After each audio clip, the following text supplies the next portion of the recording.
I Pentellas, dedicato a tutti i figli. Ehi, ehi, ehi.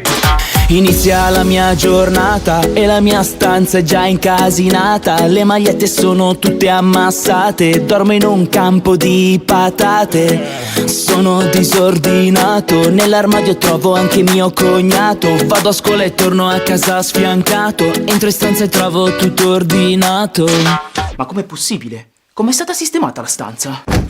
Con mamma che lava, stira e ti prepara cena. Se no cosa fai te? Dormiresti nello sporco tra i vestiti con i travestiti. Mettiti a posto su.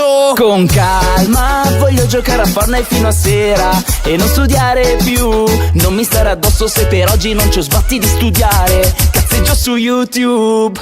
Io non ne posso più di sentire te. Mi urli pure mentre mi faccio il bidet. E sento sempre dan dan Daniel e mi rompo tanto le palle. Fossi in te chiudere la bocca e stare zitto, che se c'hai un tetto è perché pago l'affitto. In casa non fai niente, non generi profitto. Uno schiaffone al giorno se ti aspetta di diritto. Ma un dono tu ce l'hai di natura ed è portarmi la spazzatura. Daniel è uno scemo totale. Daniel sì, devi andare a studiare. Che ansia, mi insulti tipo da mattina a sera. Ma guardati un po' tu, sei sempre infuriata e passi tutta la giornata a criticarmi. Rilassati un po' su. Uè pirla, lavoro sempre, faccio la spesa.